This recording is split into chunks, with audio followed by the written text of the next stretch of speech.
Welcome to The Vibe. On December 5th, the Mosquers held the first Vibe behind-the-scenes panel, Navigating Through the Industry as a Muslim. We were joined by 3 incredible panelists from around the world who shared their wisdom, experience, and gave us lots to think about. Featuring Shehroze Khan, an award-winning writer and director who has worked on numerous programs for HBO, the BBC, and Apple TV. His short films have been premiered around the world, including at the Tribeca Film Festival and the Mosquers, where he nearly swept the 2016 festival. He's a full-time content creator and filmmaker with experience in everything from scripted and reality TV to music videos to commercial work. He was selected as one of Film London's Lodestars 2020 and is currently developing his feature film debut. Iman Zawahry is an Emmy Award-winning writer, director, and producer. She was a finalist on the NBC Comedy Shortcuts and is a recipient of the coveted Princess Grace Award. She was selected as a Lincoln Center New York Film Festival Artist Fellow in 2015. Iman collaborated with the nonprofit Islamic Scholarship Fund to create the first ever American Muslim Film Grant and currently serves as their director. In her work to amplify underrepresented female voices, she is currently working on her debut feature film with the majority female crew, and on top of that, she's also a professor of production at the University of Florida. And finally, son of a Libyan revolutionary, Kayem, a Chicago-based hip-hop artist, activist, and storyteller who has been listed as one of CNN's most interesting people, and his performance at South by Southwest was rated one of the 6 best by Yahoo Music. He's been featured in Rolling Stone, Billboard, Complex Mag, The New York Times, Al Jazeera, and many other publications for his incredible music, journey, and family history. He'll be dropping new music soon for the first time since experiencing perpetual FBI surveillance and detainment. His hip-hop is truly boundary-crossing and gives voice to the marginalized while emphasizing the power of political awareness and resistance. All right. Well, again, thank you guys all so much for joining us. You each have such an incredibly diverse backgrounds and unique journeys that got you to where you are. To get started, maybe learn a little bit more about you guys personally. I'm wondering if you can tell us a little bit about what first drew you to the mediums that you chose, whether that's filmmaking or music. And when did you guys realize that it's something that you wanted to pursue full time and not just as something as a hobby? So maybe Shehroze, we'll start with you and we can kind of go around from there. Sure. Firstly, I just want to say thank you so much for having me. I didn't get to say this to Sikandar earlier, but I'm such a huge fan of the Mosquers, of everything that you guys stand for, everything that you're doing. I see you as probably the single most important space for Muslim creatives that I've experienced. I know that the Mosquers were pivotal to my journey as well, kind of coming up as a filmmaker, trying to do the whole festival circuit, and then finding one of the few Muslim-led film festivals that exists, but that also has so much support and like cash prizes and like, you know, is done so professionally. Thank you. So it really meant a lot to me to kind of see that level of quality and professionalism. So I'm a huge fan of the Mosquers. It's thank you. Thank you. Thank you so much. Yeah, and I mean that from the bottom of my heart. He has paid me. Sikandar has paid me for it. No, I'm joking. And obviously to be alongside Iman and Kayem, it's a huge honor and privilege. So thank you guys. Jazakumullah khairan. Yeah, it's a good question in terms of like when I wanted to kind of pursue film full time. For me, it's been something that I've just been super passionate about since I was so young. It's probably the first thing that I can very clearly remember wanting to do. And it wasn't necessarily directing at the time, but it was being a part of what felt like film magic to me. You know, I kind of grew up not very social, not having that many friends, very shy and nervous, and kind of like, you know, whenever aunties and uncles would come over, I'd be like hiding in the corner, not wanting to say salam to them, and you know, that kind of kid. And so I watched a lot of like film and TV growing up, and that was kind of my substitute for friends. But I've had a very interesting relationship with it, because although it's been, you know, entertaining and escapism and all of the things that film and TV are for everyone, and cartoons and stuff at the time, for me, I've always felt this really transformational relationship with the characters that I'm watching, in that I've always seen it as a way or a window to like understand people and experiences that I either haven't had yet or that I might never have because I'm not from that background or from that experience or from, you know, whatever that, you know, that paradigm is. And so that's been a really, really pivotal reason why I wanted to be a filmmaker, because I've always thought that I want to be a part of whatever I'm feeling now, making someone else feel exactly like that. You know, an example of that is the first time I watched Rocky. I mean, I can't even tell you how much hope and inspiration that gives a young kid who has no friends and who doesn't really know what they're going to amount to in the world. And to watch a film like Rocky that makes you feel like you can do anything that you set your heart to. And you know, like what happened is me and like a good friend, we grew up in Abu Dhabi. So I actually grew up in the Emirates. And there wasn't very much to do there at the time. Like, I know things are changing a lot now. So we could just kind of go to each other's houses and get bored and just kind of like try and, you know, entertain each other by telling each other stories. And what started happening is we started making drawings on Microsoft Paint back in, I'm going to expose my age here for everyone. But yeah, Microsoft Paint was a program that you'd kind of, you know, you could do basic stuff on. And we started making these drawings, and then Windows Movie Maker came out, I think in the first like Windows XP or something like that. And we started putting these drawings together and realizing that we could make cartoons. And we kind of thought that we had like invented, you know, animation in some ways, not really realizing that, oh yeah, but people have been hand drawing cartoons for like, you know, decades. And so that's how it started. And then we literally used to burn them onto floppy drives, right? Floppy disks, which for those of you who don't know what they are, they had 1.44 megabytes of space, smaller than what your phone camera's image will be. We put them on floppy disks and passed them around to kids at school. We thought they would make us a bit more popular. They didn't. And then we, you know, I mean, I don't know if this was globally, but like in Abu Dhabi at the time, like we hadn't really transitioned to digital cameras yet. And so when I was in like grade 5 or 6, that's when people just about started to have digital cameras at home. And the first ones could record like 20 or 30 seconds at a time. And our friends' parents had one of the first ones. And so we'd borrow that and start making like live action videos.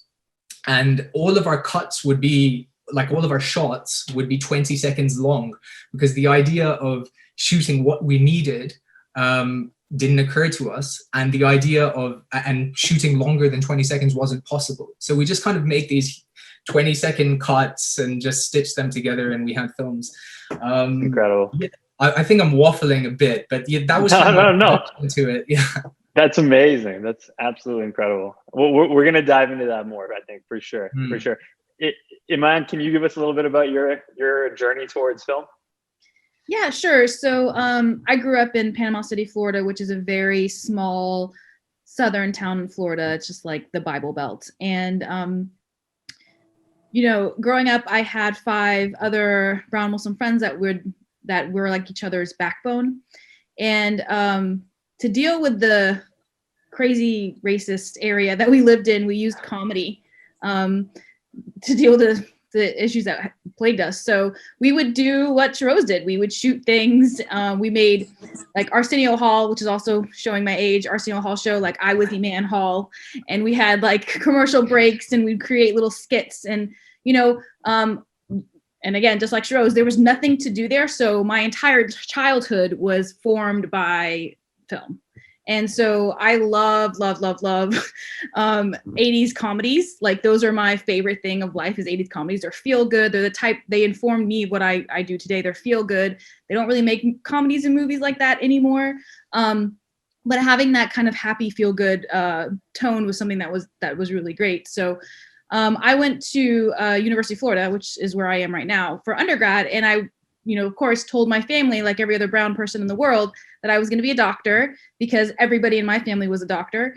And and it was funny because the other 4 girls that I grew up with were all shipped off to another country to do medical school. And I was like, I'll be a doctor in America. Just it'll be all right. And so I went to the University of Florida. I ended up, of course, not being a doctor, and I majored in religion and Near Eastern languages, cultures. And I became very much of an activist, a Muslim activist.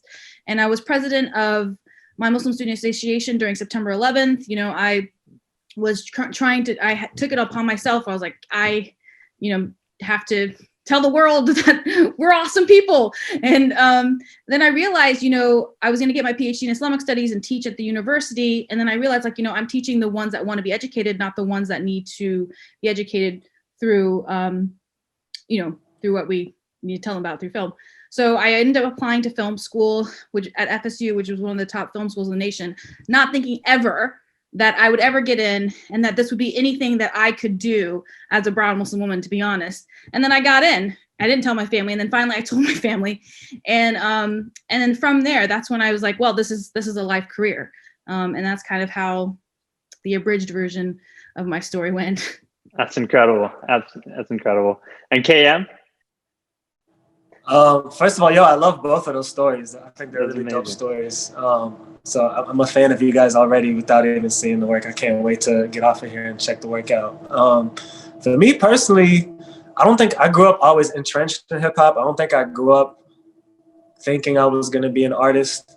For us, my father, he was a political prisoner for 5 years. He escaped jail and he helped form this pro-democracy movement in Libya. And they bounced around for a long time. And then they all collectively came to United States of America where it was safer. There were like assassinations and stuff going on. And they wanted to pick a town to set up shop. And they picked Lexington, Kentucky, which is where I grew up. It seems random, but I grew up in this like little community and we were entrenched in poverty and whatever. Hip hop was always kind of, I think it's just globally a natural language for people that were in situations similar to ours. I had 3 uncles who lived in the house with me. So like my oldest memories of life are like sitting in the back seat with my uncles and them like playing Tupac or whatever. And my father was a poet. He was a poet and his only job in the United States was the editor of this opposition movement magazine. So he was a writer. And I've been writing music since the 6th grade, but like I went into college with a major in journalism and a minor in Islamic studies. And I think it wasn't until I realized that like I have to actually get a real job and I didn't really want to do any of the other jobs. And I was like, man, let me just get paid to like make this music, if that makes sense. And not like let me get paid because I want to do it for money, but I feel like anything that I do has to have some type of like purpose. Even like the entertainment that I consume, like I think Shehroze was talking about escapism and stuff. And I remember Jerry Bruckheimer said one time, the big movie producer, he's like, if a film for 2 hours of one of my films makes you forget about all the problems in the world, then I've been successful. And for me, like, I want to do the exact opposite. Like even the entertainment that I gravitate towards is stuff that's like maybe strenuous to listen to, or makes you like face your vulnerabilities head on. And so, that's what I'm doing now. I think I say storyteller because I make music, I write and edit articles, I'm dabbling into film. I just did a little fellowship at Tribeca Film Institute. So we'll see where it goes, man. Maybe I can, if either of these other 2 co-hosts have a spot for just like a janitor or somebody on set to just be on set and learn a little something, I'm down. Oh man, that's incredible. I mean, we could do an hour and a half on each of your guys' backgrounds, and inshallah we will, and hopefully we'll get each of you guys on our podcast. We can dive in a little bit deeper. But as you guys know, the panel topic today is it's pretty broad, right? Navigating the industry as a Muslim, and whether that's the film industry or the music and hip hop industry, or just generally the kind of the creative arts. It's a topic that covers a lot. And I'm looking forward to discussing maybe the industry more generally with you guys. But first, can you guys talk a little bit about what role, if any, being Muslim and kind of your faith has played in shaping the more creative aspects of what you do? Maybe we'll go back to Kayem first to kind of get a sense of that. Yeah, to be honest, for me, it's something I still struggle with. And with my newer music that I will be releasing soon, hopefully, I think I've found my voice a little bit. Earlier on, I used to make music under the name Khalid M. And I feel like a lot of the music I released back then was all sincere and it was candid. None of it was fake, but it was just like a sliver of who I am, because I think I felt a lot of pressure to like be the right role model all the time and not say anything wrong. And now I realize like, people aren't gonna relate to somebody who's perfect. Like I don't have to promote anything that's negative, but I think now I'm more comfortable sharing details of my life or things that I went through, and different forms of adversity.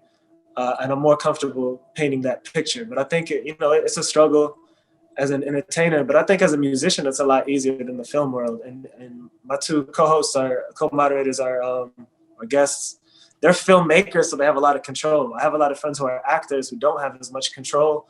You kind of have to do what you're told. And I think that's a really hard, I'd like to hear from them, but I think that's a very hard role as a Muslim. But I will say in modern times, there's so many fewer gatekeepers and we're creating content more than ever before. And that's a really important role. So I'm happy to have people like Shehroze and Iman in the building.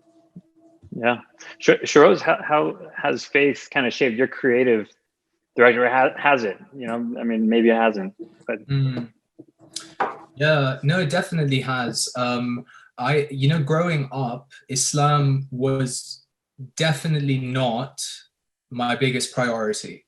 It was like, I'd be lying if I said that was the thing that kind of shaped my personality the most, or, I think the basic moral framework was very much influenced by being brought up in a Muslim family. And alhamdulillah, I'm really grateful for that. But, beyond that, there wasn't that much of a role it played in my life. And so my journey was that I went to university at a stage where I was nearly, but not quite, agnostic in the way that I kind of viewed the world. And at that point, I got super interested in religion generally, and just met all these incredible Muslims, and grew up in a background where I was almost, this is very, you hear this very typically as well, but just kind of brought up in a way where you're not really encouraged to question. And so Islam feels like a very unintellectual tradition, and it feels like, you're not really allowed to kind of, go into any controversial territory, or so it was just something that was like, you have these Qurans that are bound, and they just kind of at the top shelf, kind of gathering dust. You read it in Arabic, every now and then, but like understanding it is not a priority. And that's just kind of the way that I was brought up. And then when I went to university, like, and just to give context, like I said, I grew up in the Emirates, so I grew up in a Muslim country, but that was very much the dominant culture around me. Then I went to the UK for university, and I saw something very, very different, where there's tons of people my age who were very much intellectually grappling with their tradition. I went to university not knowing the meaning of Surah Al-Fatiha, even though I probably recited it thousands and thousands and thousands of times up until that point, and I couldn't tell you what it meant. Whereas there were a lot of people around me who knew, and it was just basic information for them. And I just kind of realized that I had called myself a Muslim for most of my life, and I did not know what it meant to be a Muslim. So at that point, I realized, like, I'm either going to go the whole way and just like not use that label, or else I'm going to understand what it means to be Muslim, and decide if this is what I believe or if it's not. And I got really fascinated with it, and it was just the most beautiful experience in the world for me. So I'm super grateful to have gone through that experience. And up until now, it's the most important thing in my life, my relationship with Allah. I struggle a lot, but it is absolutely the most important thing. So in terms of how it's impacted my work, for me, just like Kayem said, like film and TV, they can be just escapism. And I'm, as a Muslim, very, very much aware of the drawbacks of TV and that kind of content. It's an incredible thing, but it's probably neutral by default. But it can be absolutely detrimental. It can give young people body dysmorphia. It can give you unrealistic ideas of love and romance and sex. It can, it can give you it can just waste tons and tons and tons of your time. But then on the flip side, it can be the single most powerful and influential and transformative thing that shapes your personality and that helps you understand people and concepts and ideas and ideologies in a way that you might never have understood otherwise. And there's so many movements that you can look at that have mainly gained traction because of representation in the media industry.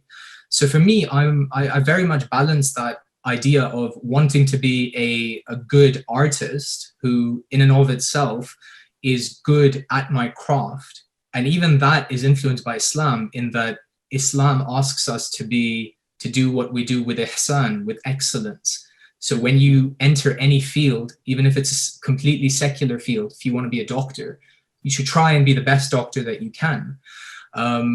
So that's one element, that I want to be a very, very, very good filmmaker in and of itself. But then the other element of me feeling like I do carry, I mean, I might call it a responsibility, but I felt the exact same thing Kayem was talking about, where, you know, and I think a lot of Muslims and people of color and a lot of people just have this huge burden that, you know, you're representing like every single person who has any similarity to an identity that you wear.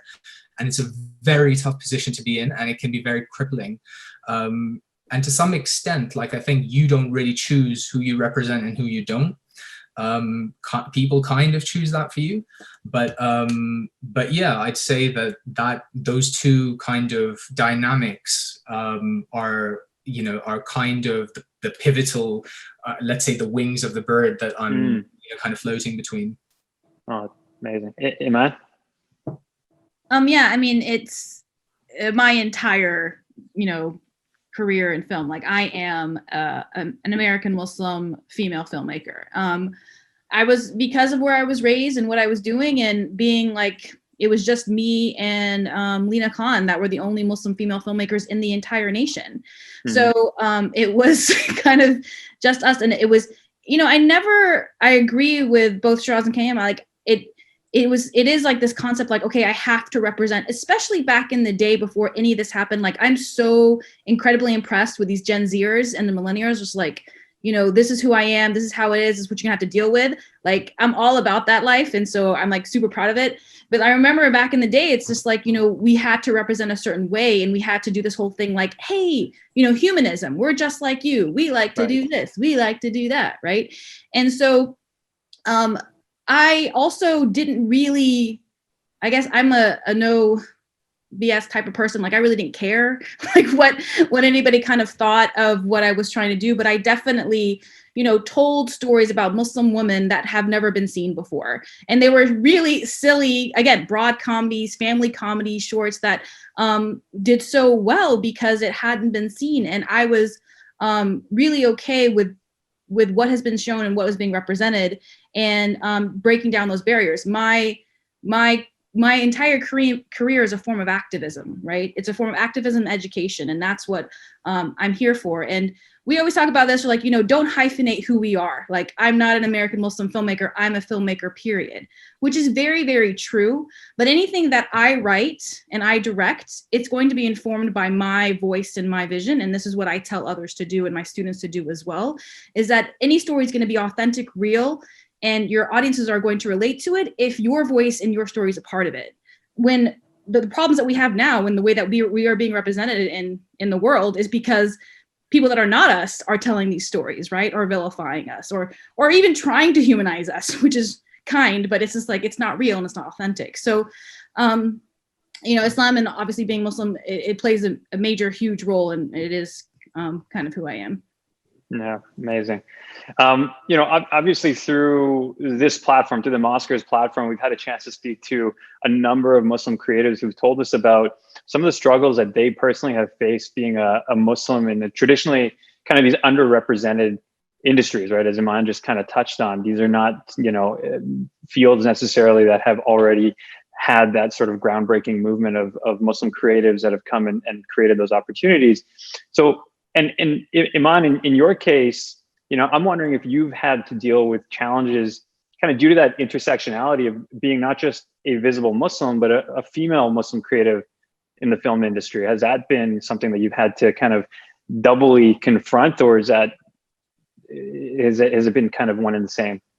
Well, so I get that question a lot, and you would think that I would get a lot of pushback and struggle and all this stuff, but people actually embraced me because I was a Muslim woman in the industry, which has been really great. My biggest issue has been because I tell comedies, and especially in the independent world, like what we see are these heavy dramas or the suspense, but that has been more of my issue is like comedies, and also having Muslim women leads. Me as a filmmaker, like, I talk on panels, I go to things, all these types of things. They go through, I am as a filmmaker, as a person, but, I just wrote this article in the Wrap about Hollywood being able to have Muslim women leads. And, we haven't had that yet. And my film was doing that. And it's been a bit of a challenge to where it's finding its home in a way. And we're really excited about Mrs. Marvel. That's going to be kind of like the first one, but it's like, we have all of these, I'm totally digressing, but we have all of these Muslim male, which I'm so excited about, leads like Rami and everyone else. But we don't have the Muslim female one yet, right? And so, of course, tell those stories, have us tell them because we're here to tell them, and just kind of amplify it in that sense. So my biggest challenge has been kind of more of those two things, that I tell comedies, and definitely there's always a Muslim woman's face right in front of the camera when that happens. Oh, that's awesome, and I think we're starting to see it. We were talking offline before we started last year as a film festival. We really wanted to shine a light specifically on female Muslim creatives, and so 100% agree with the fact that there needs to be more kind of opportunity and more of a platform and a voice for that. So totally props to what you're working on there, Iman. I'm wondering, building off of that a little bit, obviously with the music industry, there's been no shortage of kind of legends, especially within hip hop, who are, obviously, self-identifying as Muslim and Muslim. And even in the television industry, Iman, you touched on it, people like Rami, Hassan, like all these guys are starting to make waves as it relates to, breaking into more of the mainstream. I'm wondering and again, this can be open to whoever wants to jump in here, but would you say that that's due to this kind of shift in people being a little bit more receptive to these diverse stories, or is that just a matter of individuals being so talented that they can't be ignored? I know we just talked, but I just want to answer that. No, please. The other two come through. So what actually had happened in 2016, when after the Donald Trump did the Muslim ban and he did his whole thing and he became president, Hollywood executives, white male executives, they met in New York and they're like, okay, we have to do something about this. We're going to create stories about Muslims. And because of that, in 2016, that's why we saw a hijabi in every single commercial, and they started putting hijabis in shows and things like that. And they started coming to us to consult and all that type of stuff. So they're really pushing for that. And, from adversity comes, understanding and unity. And so that's really what it kind of pushed it in 2016. And I think, and I'll let the other two panelists talk, I think that that more of like reaching out for us has happened because they need to know that it's coming from us and telling our story. Yeah. Kayem or Shehroze, anything to add to that? Or you're on mute, Cam. Sorry, man. My bad. That's definitely part of it. And this whole Donald Trump movement has lifted the veil and maybe made the silver lining is maybe made some people more empathetic or want to understand. But I also think another part of it is just in general, with the advancement of technology, there's fewer gatekeepers. Like in the music business, we don't need record labels anymore. We don't need some old rich white guy to like validate what I do. And with filmmakers, you can just go and get it. You can sign up for grants. You can make stuff on your own. People are editing. So we're knocking down the gatekeepers. And I think it's really important to have people like these other guests that are creating stories, because when Hollywood tries to write stories about marginalized communities, majority of the time they're still playing off of a stereotype. The majority of time, if somebody's a Muslim in a movie or a Black person or like whatever marginalized group you think, you're either playing like the stereotype or you're playing the antithesis to the stereotype, which is still reinforcing it. You're still like, the Latino that didn't join the gang, or the like Muslim guy who snitched on the terrorists, or the Black girl who won the spelling bee and came out of the hood. Like you're still that that stereotype is still central to your role. And like 1% of the time, are you just a guy who happens to be? And I'll give you an example. There's this movie, this is so random, but it's Mosquers, so maybe I'll watch this. There's this X-Men movie. It's called Days of Future Past. I'm a huge like Marvel nerd. And so I'm looking forward to Miss Marvel too. And I'm happy that they have Muslim people working on it. But in this movie, Days of Future Past, Peter Dinklage is in it. He's the guy, a lot of people know him from Game of Thrones. He's short. And he plays this guy, Dr. Trask. And in the comics, there's no mention to Dr. Trask's height at all. It's not supposed to be played by any particular type of person. And in the movie, they made no reference to his height at all. He just happened to get the role, and he got the role, and that was that. And I think it's hard unless we create our own media for Muslims to like fall in those type of lanes, because majority of Muslim roles that aren't created by Muslims are still playing off of some type of stereotype. That's my 2 cents. Kayem, I'm wondering, like, you know, more specifically within the music industry. I mean, you know, we are starting to see this wave of I guess, you know, whether it's produced from more of the studios or whether it's coming more grassroots from these individuals within the film and television industry, showing and showcasing kind of these Muslim stories. But within the music industry, I mean, it's obviously so much more of a linear path towards production in terms of, you know, someone's able to create a little bit more, I guess, you know, you can do it more streamlined, right? You can put your content out there a lot easier. Do you think that there's going to be, or have you seen around you a similar sort of situation where people are going to be sharing stories that are more kind of based around their identity as a Muslim? And I know, you know, people like Brother Ali and, you know, others, and, you know, even Lupe to a certain degree have referenced or have incorporated that within their music. But are you seeing that same sort of a shift within the music industry, or in hip hop even, at least? Yeah, I think it's more prevalent, but I mean, if I'm gonna be honest, I think with hip hop specifically, it's been there, man, since the inception. For like, sure, I grew up for sure. You know, you got people who are either Muslim or Muslim aligned, and Muslim, like, you'll have Lauryn Hill in her biggest pop song, that thing, you know what I'm saying, starting out the song with "Don't Forget About the Deen, Sirat al-Mustaqim," even though radio edited it, but we knew on the album version, you know, or Nas talking about Allah. Like, it's hip hop is really like the most welcoming community that I've been a part of. And, you know, you'll go to a hip hop concert and you'll meet somebody who is a high school dropout, but is hip to like all corners of the world. And you might see some other guy that went to Harvard and sits on the board of diversity or whatever, who may have just grown up in a certain bubble, and he might not know anything about, you know, resistance movement in Costa Rica or whatever. I feel like hip hop is just a really open community. And so, you know, as a Muslim, you know, a lot of the founding fathers of hip hop have always been aligned with Islam. I just think now it's like you said, the process to create content is really streamlined, and it's just accessible to anybody. Mm-hmm. Totally. And Shehroze, are you starting to see a similar type of, you know, an acceptance in sort of the I guess the British film industry, or how closely aligned is it to what's going on in Hollywood here? It's a good question.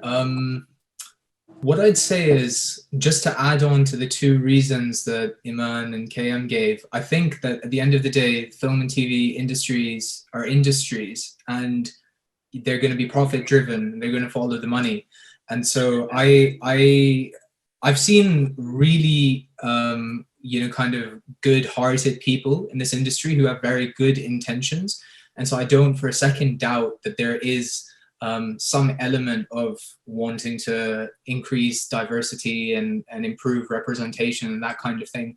But I also think like it thankfully has gotten to a point where you can't deny that there is hunger for authentic stories to be told by people who, you know, have had those experiences. And when you watch films that come from artists and filmmakers and storytellers and musicians who bring that to the table, there's this freshness where people who, you know, like, you might be watching a story or film in a way that you've never experienced people talking like that.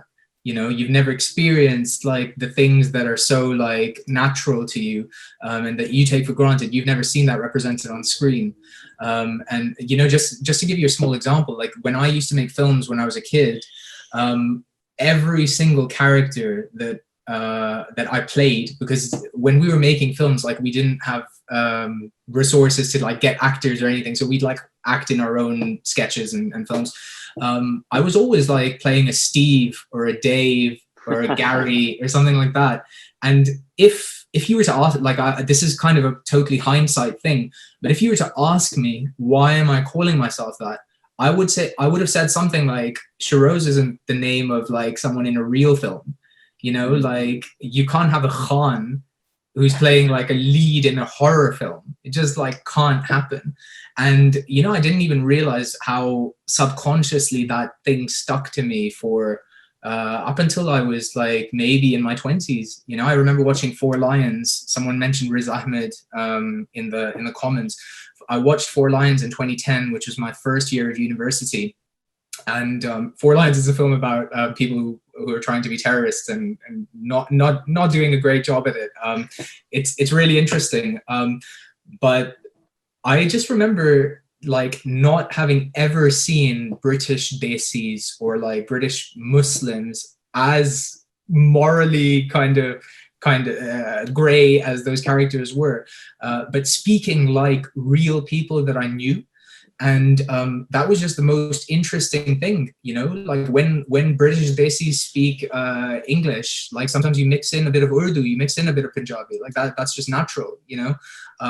It's not overly, every word is Bismillah, Assalamu Alaikum. It's not, you know, but it's not the exact opposite where people are just speaking the Queen's English. So the question about whether Britain is following in the Hollywood suit is a really interesting one, because what I see is that great British talent get the occasional breakout role, and then in order to really explore like kind of being able to truly exemplify representation in the way that it should be, in my experience, they need to go to America to see that. Like I just feel like Britain is moving, but it's not moving fast enough. So Riz Ahmed's a great example. You know, he did some incredible indie films, some great roles, but they were kind of few and far between. And for him to really play, you know, to escape out of playing someone who is a terrorist, or to play someone who is involved in kind of, I don't know, like Guantanamo or any of that stuff. Like he you know, he moved to Hollywood and got roles like The Night Of and Venom and Star Wars and all of that kind of stuff. And I think Britain isn't there yet. So it's strange because like we're in a climate where, you know, we don't have someone like Donald Trump, or we don't have rhetoric that is necessarily that vehemently kind of blunt about you know, let's say opposition to like Muslim stories or something like that. But I think deeply embedded within the industry is this very kind of white middle class structure, which my understanding of the American industry, just from seeing actors and just from seeing the kinds of people who are involved in it, is it's a bit less so like that. Like you hear all kinds of people getting involved in acting and music and that kind of thing. And it's just super common for people to kind of not go to college and yet get the opportunity to be an incredible actor. Whereas when you look at the top actors in the UK, lots of them are Oxford, Cambridge graduates, come from middle-class backgrounds. You look at Mr. Bean, you look at Hugh Laurie, you literally look at the top comedians who are playing the silliest people. These are some of the most educated people who all come from middle-class backgrounds. So I really feel like Britain suffers from this kind of class culture thing.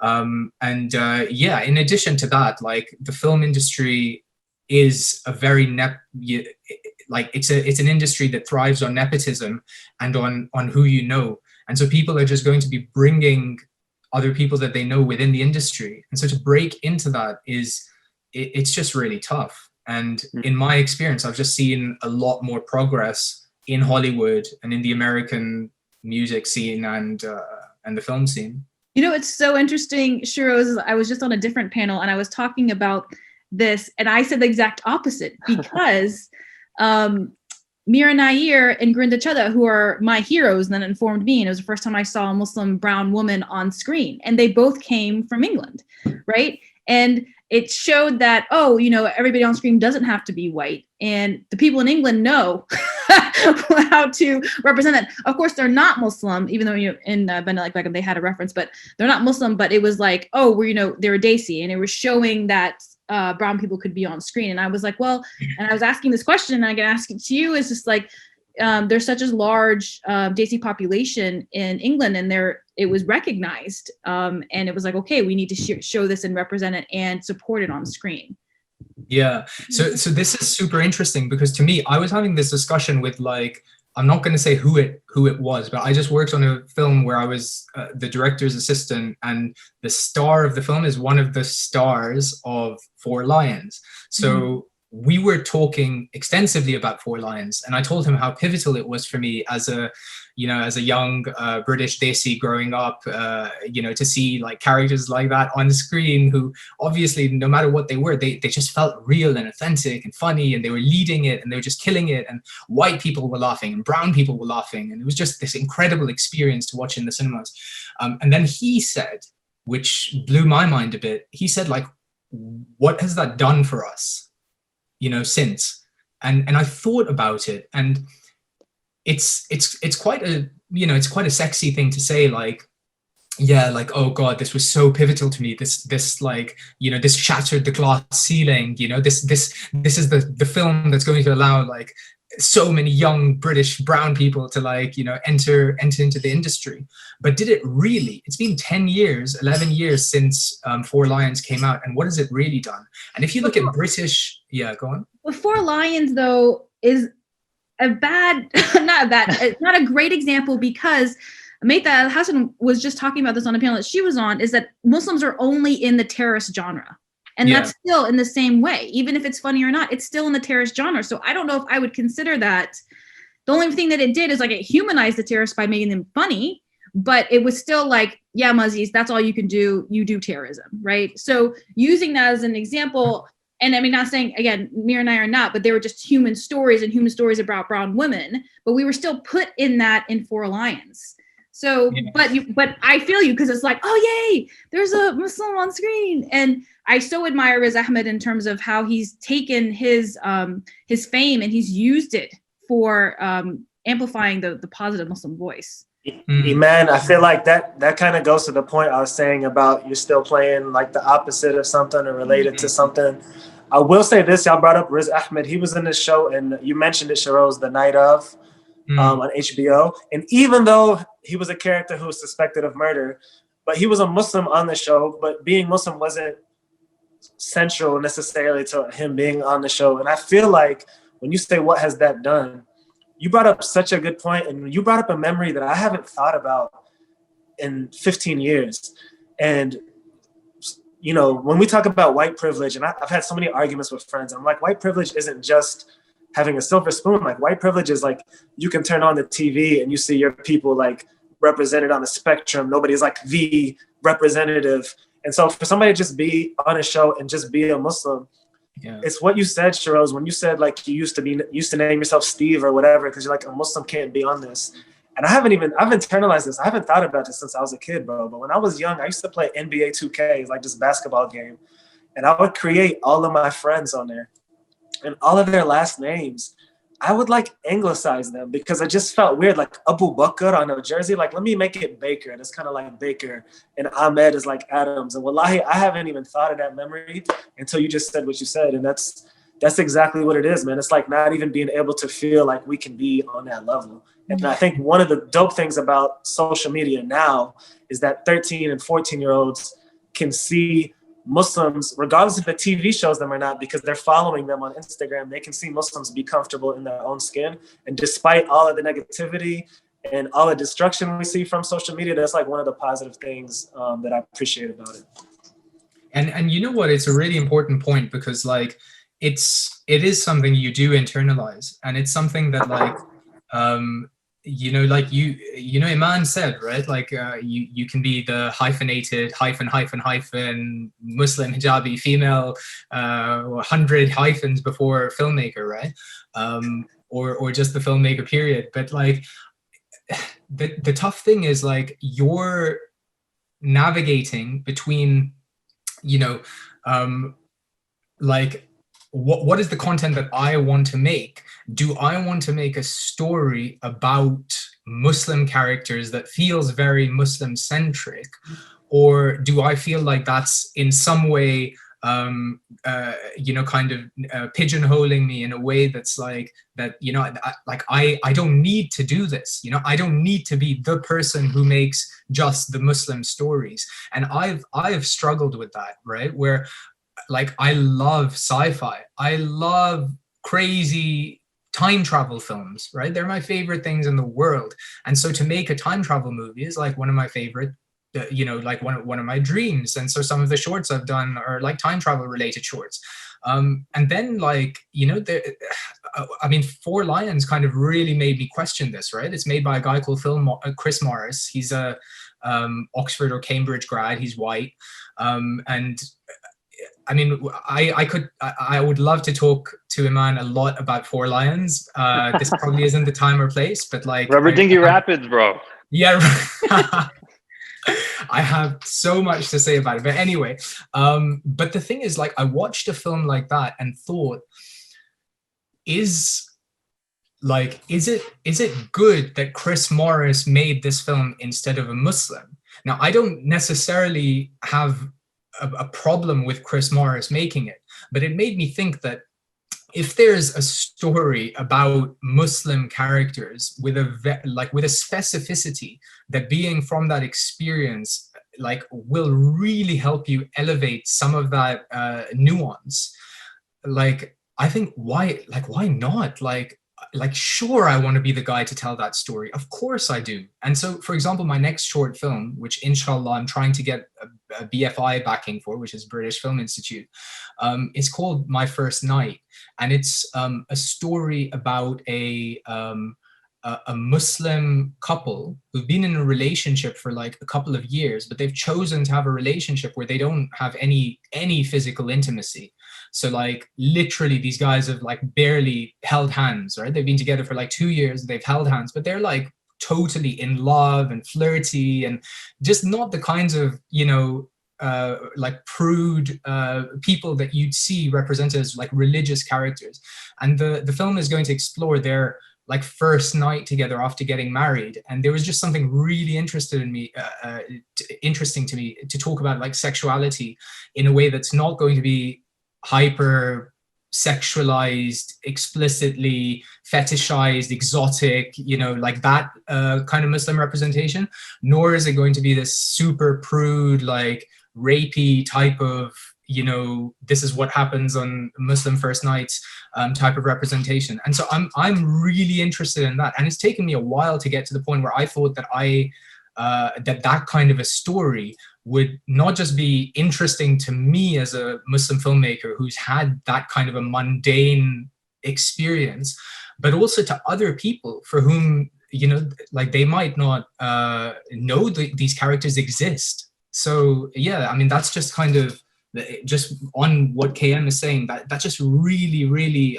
is a thing that like I'm always going through. Yeah, this is such an interesting conversation because we've had exactly these types of conversations as even the Mosquers evolved, right? When we first started out, it was very much Muslim filmmakers making very Muslim stories. And then, no offense, but then it came to a point where we're like, hey, how many different ways can we tell people about why someone decided to wear the hijab? Because there was literally 3 movies a year about that exact topic. And so then it became a question of, do we want to expand to other, people of other faiths, but then have it be stories about the Muslim experience as it comes, through their lens? And we did decide to do that. And we've seen some incredible stories come out of that from non-Muslim filmmakers who are sharing what is their Muslim experience, quote unquote, and showcasing stories about, their interaction with different Muslims and so on.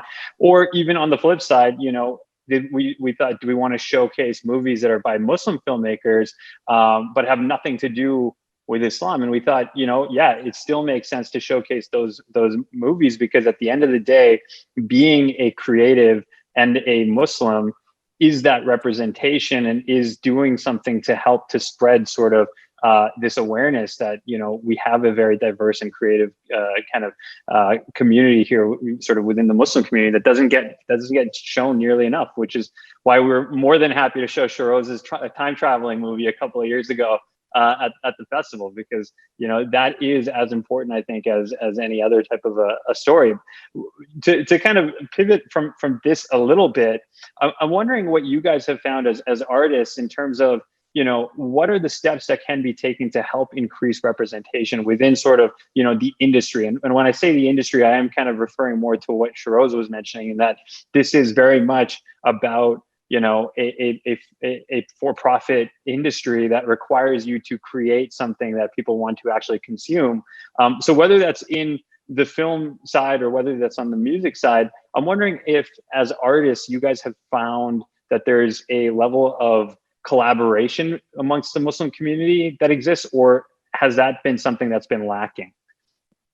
And maybe we can start in the music industry. Kayem, yeah, please. Yeah, I think definitely, especially in the past few years. I think before, I know people who are Muslims that work on like really big record labels or manage a big artist.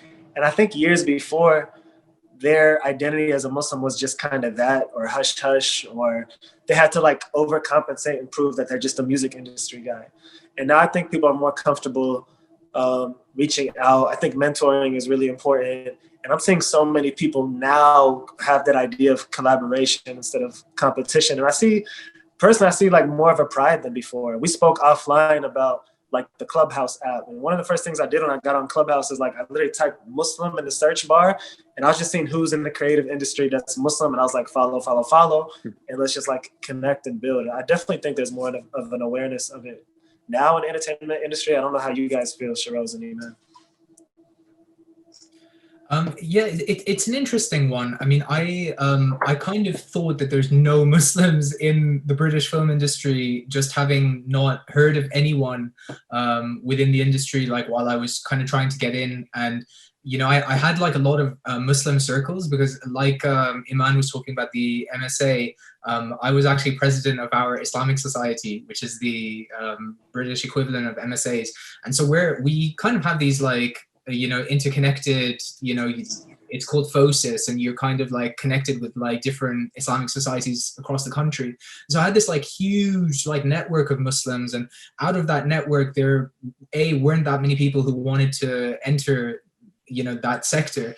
And even from that entire network of all of these kind of umbrella bodies of like, representatives of Muslim, kind of circles, no one really knew how to get in. And then when I did join the industry, like I did find that there are kind of people doing great things. There are Muslims in different positions, but I haven't found them particularly connected. And I found different kind of like avenues to try and connect people. But for me, it very much feels disjointed.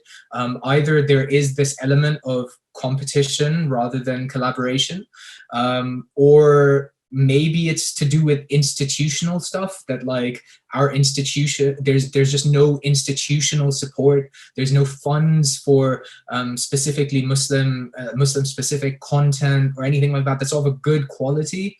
Like if you're, if you go to like your local mosque or something like that, or your local like an Islamic community group or something, and you say that you want to make a film that costs more than like a few £100, like they'll just be like, oh, like you can take a camera and you can do this for free. And I think without really understanding the value of making something at a level where like this could appeal to like so many more people.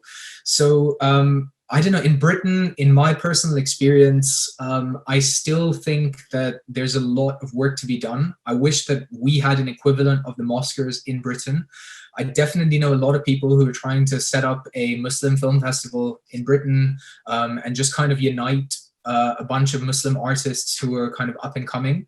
But to be honest, it's a little bit like disjointed and a bit bleak. And I personally would love to see more collaboration and more like, you know, just more sharing of each other's stories, more trying to bring people up, more trying to give more opportunities to people from the community.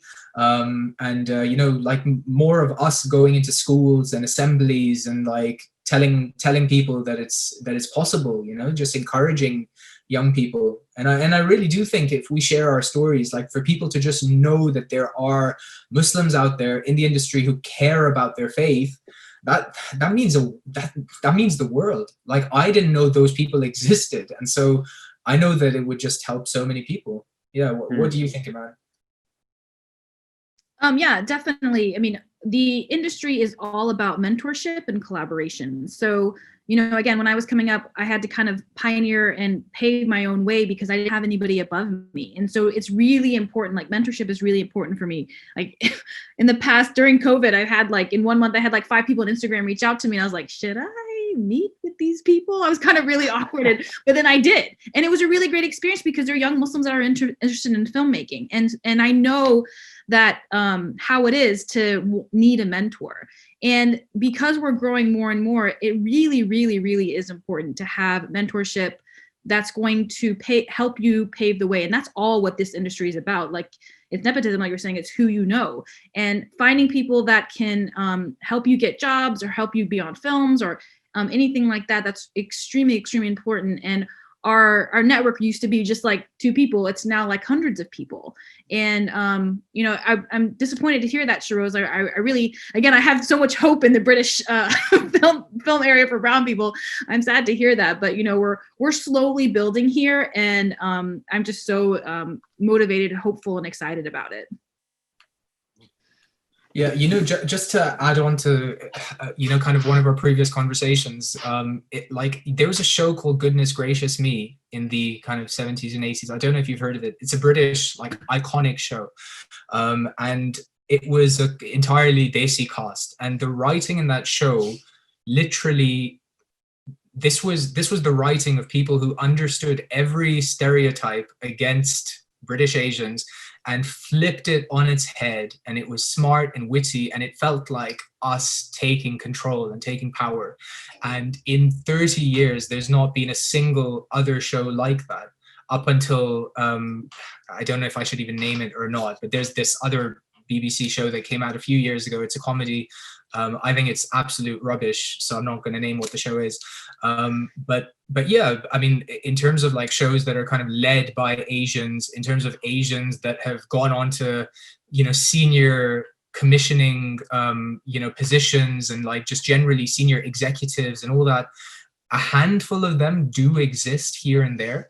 But in terms of what has like really come out of these nuggets of great material, stuff like Bend It Like Beckham or Gurinder Chadda's work, it's we've just not seen enough. Like we've just not seen enough progress. And yeah, I mean, I really hope things change. I really think that we need to do something drastic, because in Britain, I'm just seeing, you know, like I'm not seeing us move fast enough.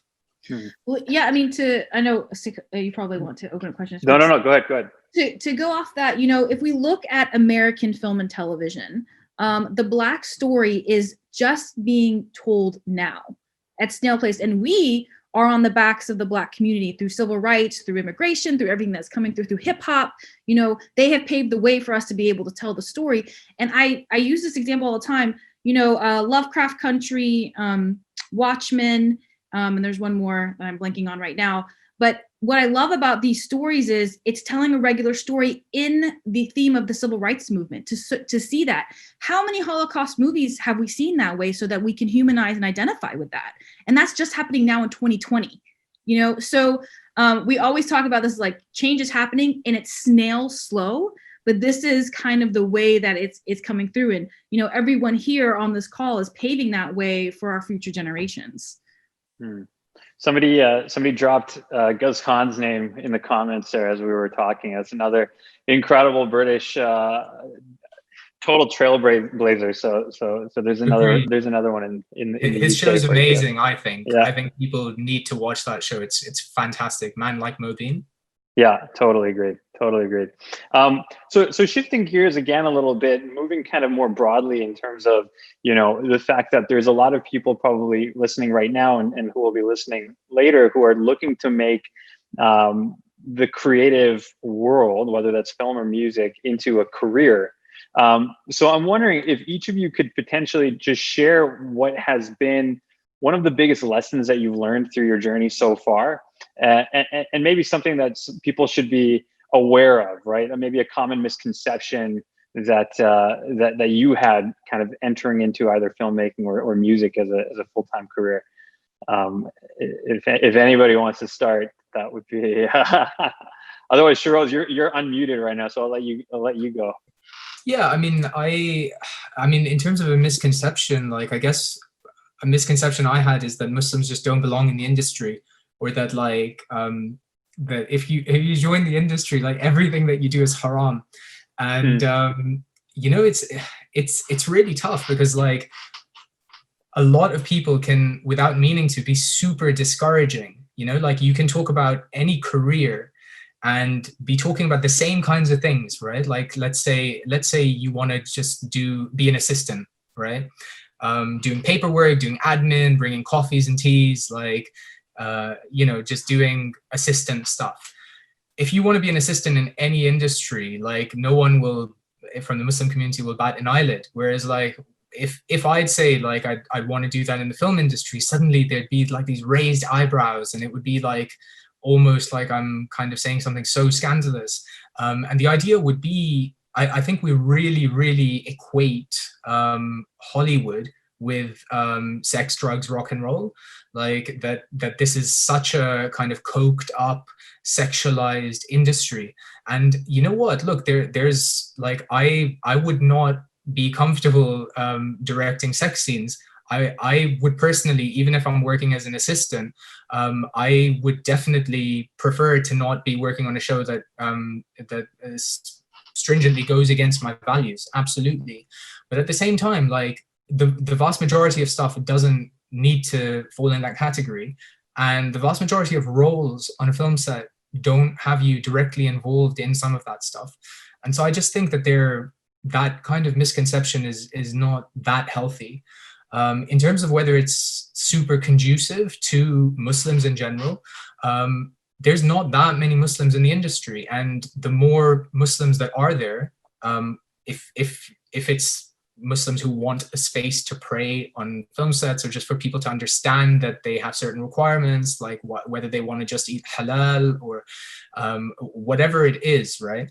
It's generally a space that can be quite accommodating, because if anyone who's been on a film set, I mean, I'm sure Iman can agree to this, like if you go to the catering van, you will have like 10 different options, because everyone is either pescatarian, a vegan, like vegetarian, or a vegetarian who's gluten-free, and like like you have like all of these super like specific like requirements on these film sets, and you just think like, oh, I mean, like just add one to the table, and I think that principle of just like the more that we are present, and if we have needs and requirements that are legitimate, to voice them, and that's totally fine. So for example, alhamdulillah, like not to kind of put myself on any pedestal or make myself sound more religious or holy or anything than I am, but I've not missed a prayer on a film set yet.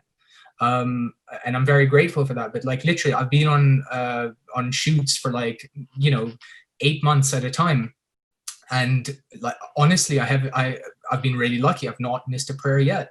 So I mean, it's just one of those things that I feel like if you go in with the right intention, then hopefully you can do it. But there are challenges, like there definitely are challenges that come with that.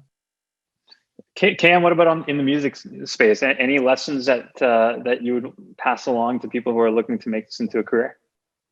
Yeah, I would say if you're trying to break in, two things. On a personal level, if I'm speaking to Muslims specifically, like just unapologetically be you. And there's movements now to include Muslims in things.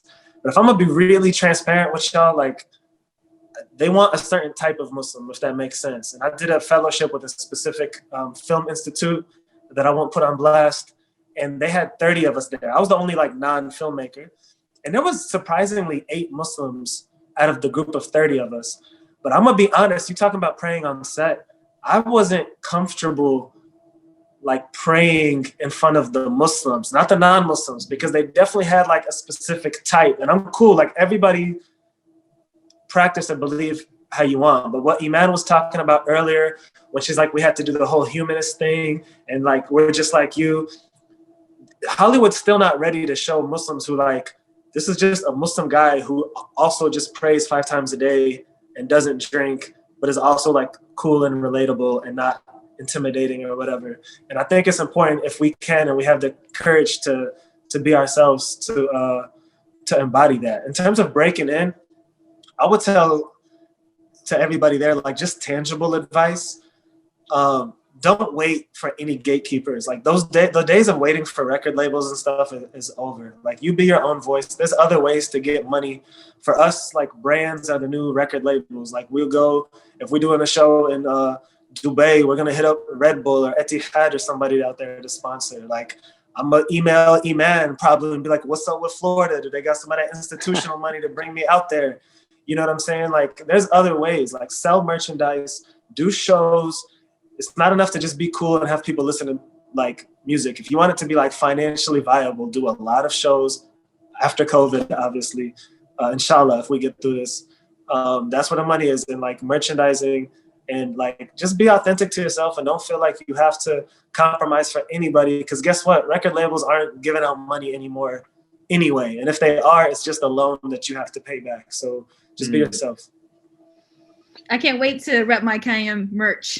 I'm excited. Hey, somebody said grants are the new record labels, and that's like 100% it. And that's for film too. Like there's grants, there's everything. Like get out there, there's money, there's taxpayer money to be had. It's our money. Like in Illinois, I can speak, there's like Arts Alliance Illinois, if you're in Chicago area, or a lot of these states, they have money that they just give to artists. But the education about applying for this money has been handed over to like specific communities and kept in these little pockets. So, you know, Iman's talking about reaching out and mentorship. It's up to us who know about some of these opportunities. And I've just been learning like this last year and a half, but it's up to us to reach out and like spread these opportunities to other people. If the grant doesn't fit you, or even if it does, to pass it along to somebody else. Yeah. Go ahead. So filmmaking is incredibly difficult. There is this concept that it is, you know, roses and flowers, but it is, I always say it's like residency, but people aren't dying, but sometimes they are. We work 12-hour days and for months at a time. Like Shehroze was saying, he was on a set for like 8 months and they're 12-hour days. And it's really, like when I was in film school, none of my professors had families, you know, and this concept of being a female filmmaker with children. And I love how it's kind of, I just interviewed Zaina Dora, who's a filmmaker from Dubai, who just, her film Luxor just came out, and she had 3 children, and she was talking about how she was on set in Cairo, and then she would go and her kids would all be in her bed and she wouldn't be sleeping because her kids are in bed, and then she had to wake up and then she had to nurse them, and like it's a whole thing about being on set. So you have to understand that you have to be incredibly passionate about it. You know, we have this concept of, you know, oh, it's just something I'm going to do, but whatnot. But you have to have the passion because it has to drive you, and you have to have sacrifice to what you're doing. Second, it's straight basic, like the stuff that when you said, what did you learn? The biggest thing that I've learned is you need to work and collaborate with people that you know and that you trust, because you will get screwed over so many times by new people that you do not know. And I have been working with the same people from film school and that have been with me for the past 15, 20 years because we know each other. And the same thing with, you know, like Barry Jenkins and Adele Romansky from the Moonlight film, like their crew stays together, and there's a reason for it, because the industry is so cutthroat that you need to be around good people. And when you find your good people, you stay with them. And that's really the biggest lesson, is having good people. And then basically the last thing is just, you know, shoot your stuff. Just like Kayem was saying, it's like, there's no gatekeepers anymore. write an idea, shoot it, and put it out there, right? And be proud of what you have gotten, and work towards what your main goals are in honing your craft and honing your story. And of course, I'm an educator, so I'm all about going to school for it. When you go to school for it, it really does help you hone your craft because you have mentors and you have advisors that are helping you. But majority of the film industry did not go to film school, or did not go to school, and they just did it on their own. So there's always chances for people to become filmmakers, to become storytellers. Everything, people how we relate to each other is telling stories. And I do, encourage everyone to just go out, pick a camera, and shoot your story. I'm sorry, I know we don't have a lot of time, but to piggyback on something Iman said, because it's really good advice. And Issa Rae said this, and she's another filmmaker that's breaking barriers. And we're talking about how Black people are just now getting to tell stories because they're creating it. But she had a really good bit of advice, and it was, everybody's trying to network up. Don't always worry about networking up. Network across. Network with your friends. Work with your friends. And I work with this artist a lot named Jadena, doing shows and stuff. And Jadena was on an episode or two of her show Insecure. And how did he end up on there? When they were in college together at Stanford, she used to write plays, and he was trying to rap and come up. So he used to make songs for her plays and stuff. They were friends, and they just both kind of separately, grew in their paths, but they just had a relationship before. So you don't always need somebody who's established to do something for you. You just need somebody who's willing to collaborate and network across. Just one last thing to add. I'd say 2 quick pieces of advice. Be the most useful person around, and then be the most pleasant or jovial person around. Because if you're super useful, solving problems, hard work speaks for itself. If you're a good person to have around, people will always want you around. Be the person who comes with a solution rather than a problem. Be the person who's taking notes. I can't wrap my head around when people are shouting instructions all around and people, aren't writing stuff down, right? If you want to remember what you need to do, sometimes in these positions, you need to write stuff down, make sure you're doing it. And then being the most pleasant person, because this industry is all about people wanting to work with people for 8 months at a time, 12-hour days. People want to work with people they get along with. So if you're a little bit rubbish at your job, but you're a super fun person, trust me, that super fun person might get the job over you. It's a sad reality. I've seen it happen many times. So do that. Yeah, do those 2 things. Be useful and be pleasant. Great advice. Great advice. Kayem, you obviously touched on the fact that we're living through one of the most insane times possible, and very something that's completely changed the way everybody's had to work, especially people in the creative world. I mean, you alluded to the fact that you have not been able to perform recently. I'm wondering, and I'm sure in the film space as well, Shehroze and Iman, you guys probably saw that WB announced a couple of days ago that they're going to be putting their entire 2021 lineup for streaming as well as in theaters. I'm wondering how you guys are seeing kind of COVID impact your industries, and is there anything that you think that we're going to see come out of this that's going to be permanent, which will change the way that people can, either produce content or that people will consume content, that someone who's looking to get into the industry should be aware of and perhaps get in front of the curve a little bit? I say we're doing it right now. This Zoom call, people are more open to consuming content in this way than they were before. And I would say you just always have to be ready to pivot. If you're in entertainment, you have to be very malleable. And for me, a little quick background, I was on a no-fly list for the 4 years, perpetual detainments, harassment. I had a lawsuit against the government. It took a long time to clear my name. And alhamdulillah, we're victorious in a lawsuit. I didn't get no money from it, but at least I'm good to go, and it'll prevent some other people from that happening to them. But I was finally ready to release music at the beginning of the spring, and had the biggest tour of my life scheduled. And first South by Southwest pulled out. Then these Ivy League schools that I was depending on for income for the rest of the year, they all pulled out. Everybody pulled out, obviously. And I'm stuck. It's what am I going to do now?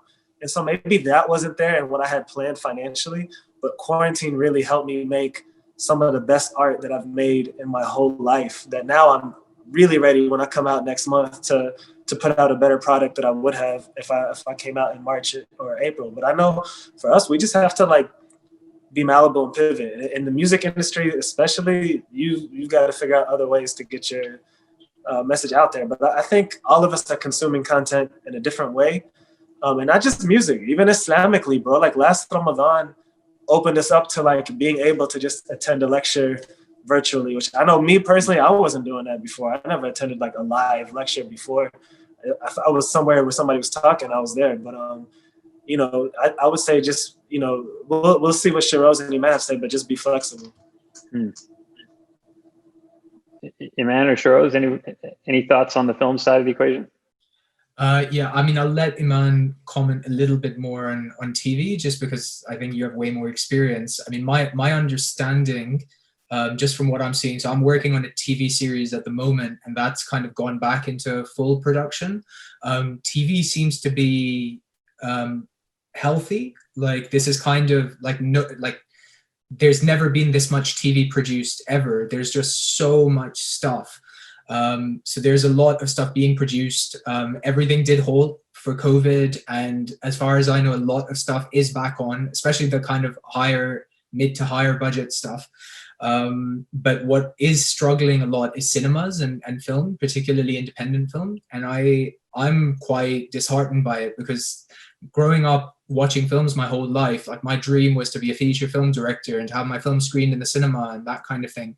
And just from my understanding, from like listening to industry experts, like there definitely is a big risk that the model of, you know, like you said, Dune and Matrix 4 and all of this kind of stuff, they're all going to come out simultaneously on streamers as they will in cinemas. And there's a very kind of I mean, people think that there's a good chance that cinemas might die out, which I'm not happy about at all. And just generally, having worked in a couple of production companies, like a lot of people are very keen to commission TV, because there just seems to be a very clear financial model for how you'll recoup your massive investment. Whereas pitching films these days is just super, super hard. And again, it's just something I'm not sure what it'll look like post-COVID. I know that people are still making films, but I just think it's a little bit of a tough time for the film industry at the moment. What's your experience been, Iman? Has it been similar? Or? Yeah, you know, so right now I'm trying to push out my feature, and like you said, the whole point is I want it to be in theaters, and I'm talking to sales agents where everything is streaming discussions, right?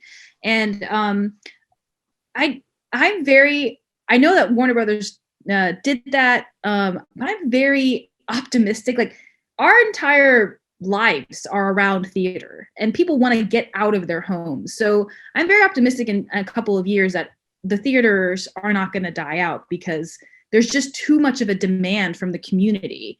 But within this next year, and then I was like, well, there's also obviously a money issue. But then I'm like, studios, they have so much money and they own so many movie houses. So I'm optimistic in that sense of the way it should be. And, you know, film festivals are actually the biggest issue, which I think you're referencing, Shehroze, is that these film festivals are all going virtually, so they're not dying off. Like we were really scared by South by Southwest was going. Everybody was like, South by West went virtually. They're like putting all their money away. It's like they're going to implode. It was like a whole discussion last year about how South by Southwest wasn't going to survive, and they have, and they're going virtual next year. But you know, me as a filmmaker, it does break my heart, because I do want my film in a theater, and I still have hope for that at the end of next year that will happen. But I also think the importance is, you know, getting my film out to audiences, period. The best way to get them out to audiences is through streaming right now. Like how many people are going to see it in the theater, and how many people are going to see it in the comforts of their own home, right? So that is a larger concern, but I'm hopeful. I could be so like naive right now, but I'm super hopeful.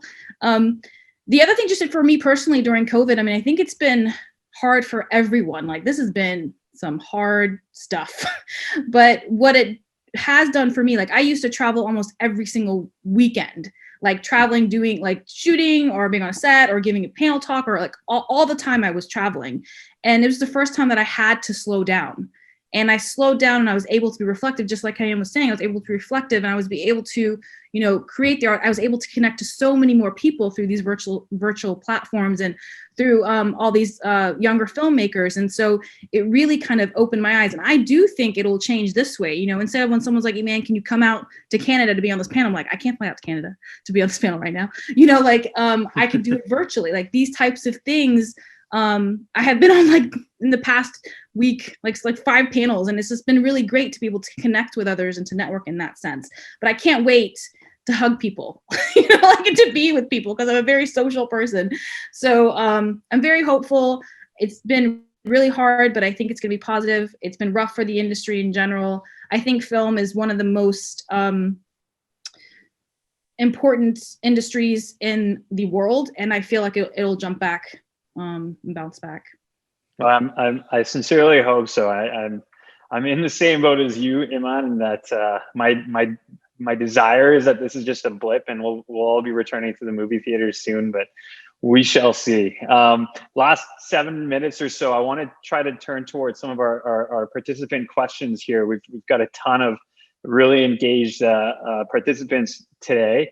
A question from Zach is it more valuable to the Muslim community to try getting Hollywood representation or to make small indie low budget films by Muslims or for Muslims? What do you guys think? And that could also translate across to the music industry. Is it better to go kind of the label route? And I think I know your answer already based off your conversation from earlier, Kayem. But generally speaking, is it better to be a part of something large and try to make a small difference, or make your own small indie project by Muslims, unadulterated for Muslims?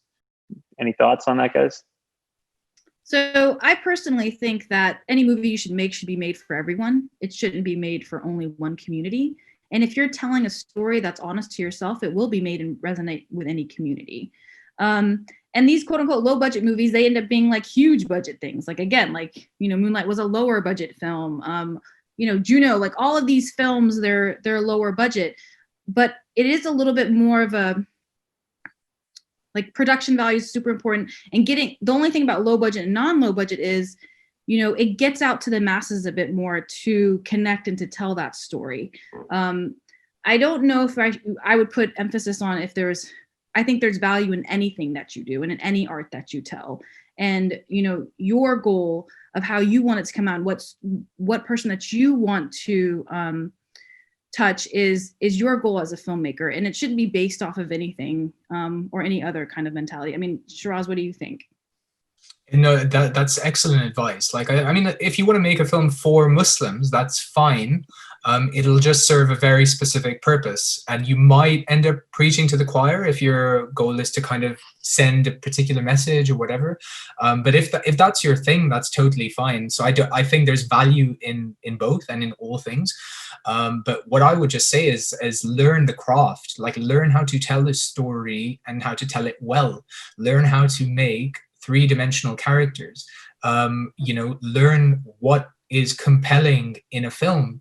And if you make a genuinely compelling film that is by a Muslim and let's say quote unquote for a Muslim, I would be very surprised if it didn't get some good film festival attention. And if it does, there's a chance that it might get buyers' attentions as well. And you might find a great platform on a streaming service. There's an amazing film, which I highly recommend, called What Will People Say?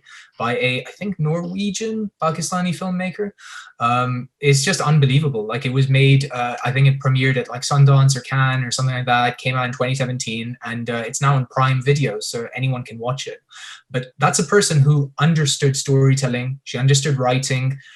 She knew how to tell a story beautifully, visually. And so if you don't know those things, like, then refine your skills, right? So more than who your audience necessarily is, just refine your skills, become a good storyteller.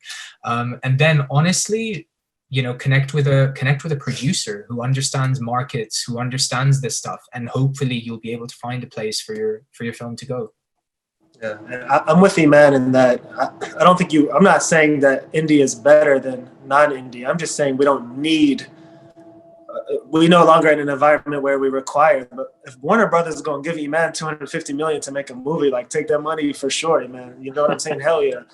And as far as for Muslims or not, I mean, that's, you know, like Shehroze said, that's just personal. I mean, for me, I don't make Islamic music. I'm not like a nasheed artist, but that's never been my lane in my personal life. Growing up, I had 5 best friends who were not Muslim. 4 of them at some point in our lives took Shahada, alhamdulillah. I never like preached to them. I just brought them in our world. And the way that I can connect with people is I'm more either Muslims that are on the outskirts that are struggling with identity or non-Muslims learning. I'm like, I don't really have aspirations either way. I'm just telling my story and it'll resonate with who it resonates with. Right on. One of our most popular questions is, Shehroze, please explain The Traveler. But we'll save that for when we have you on our podcast and have a full conversation about that. No spoilers. No spoilers. Yeah. But another question has come up a few times, and you guys have all touched on it, but this would be a good way to perhaps wrap up here, is maybe if you guys can, again, just kind of talk a little bit about what you guys are working on right now and when we might be able to expect to see it come out. Maybe we'll go around the room here. So Shehroze, if you want to kick us off. Yeah, no, thanks. So I mentioned a short film that I'm trying to get commissioned by the British Film Institute called My First Night. I'm hoping for that to be kind of a launching pad for me to then get to direct my debut feature film. I'm currently also pitching a TV series, which I'm really, really hoping gets greenlit at some point. But like, as Iman knows, and as anyone in the creative industries know, sometimes you're working on projects for ages and the vast majority of them like don't necessarily pan out. I'm in post-production for 2 short films. I might be in a position to submit both of them, if that's allowed, to Mosquers, or at least one of them. So yeah, that's quite exciting. I'm literally, I was doing the sound edit for it literally just before this. So, but that's my goal. Like I want my next film after this short film to hopefully be a feature film, or to get to a position where I can be directing like high-end drama. Right on. Iman? Yeah, I just completed my feature film, Americanish, which I've been working on for 8 years. Actually, our first day of production in New York City was 3 years ago. Thank you. Wow. But yes, and it's the first, American Muslim female-driven movie by American Muslim, headed by American Muslim in America. So I'm really excited about that. We're in talks with a lot of people about where it's going to be next year in 2021. I'm working on I finished my second feature film, writing it. It's about my childhood in Panama City. And then I'm also working on something really different than I'm doing, but like a short animated children's book story about a Palestinian child that's going to be like straight for social. So I'm really excited about doing that too. And of course, the film grant, which is my like most important type of thing that I work with constantly, which opens up in April. And again, it's the first American Muslim film grant. If anybody's interested, like you had mentioned, Sikandar, about how Mosquers was telling stories. It's really important that, Muslims are not a monolith, and there's no judgment in the type of stories that are being told as long as there's like Muslim characters. And so, that's my right thing. On. Amazing. Kayem? Congrats on the projects, guys. For me, I'm excited. I haven't released music like under Kayem, and I've been free and able to tour and travel for like 2 years now. And I got in a rut of just like always doing shows and just paying my bills. So that's why I say quarantine was good. I'm looking forward to releasing the best music of my life starting next month, but not everybody listens to music. Not everybody's into hip hop. What I'm really excited about sharing is, as I said, we were exiled from my homeland. And the first time I ever visited Libya, a film crew of 9 people came along and they documented everything. Like first time meeting my family. My father has passed. My father actually passed away in Panama City as a kid. But, retracing my father's footsteps and going to the prison where my uncles, spent 20 years of their lives. And my father, when he escaped jail, hid in the mountains, and he carved his name and date in the side of the mountains, and going to, be able to go touch that and see that. So all of this was part of a 33-minute film called Sing Freedom, which came out on OSN, which is a network that carries English programming overseas. But February 17th, we get to debut it everywhere. So if you follow This Is Kayem, February 17th, if I could pick one thing for y'all to see over any of my music, just because I think this story will resonate with any of us, tune in to Sing Freedom. Amazing. I'm sure we will all be doing that. Sounds incredible. Incredible. Guys, thank you again so much for joining us. This has been an amazingly fascinating and informative 90 minutes, and we sincerely appreciate the time that you were able to give to us. We've got so many questions in the comments, and unfortunately we're not able to get to all of them, but hopefully we can have each of you guys back and have longer conversations, perhaps on our podcast, and really dive into your unique journeys. Again, we look forward to continuing to follow what you guys are working on and for seeing what's next. Thank you everybody for joining us today. And I hope that you guys found this to be as useful as I did. You can follow the Mosquers at Mosquers Film Festival on all the social medias. All three of our panelists today, their social media accounts are being shared within our Mosquers Film Festival page, as well as in the comments right now. Again, thank you everyone for coming and for joining us today. That's a wrap. Thank you guys.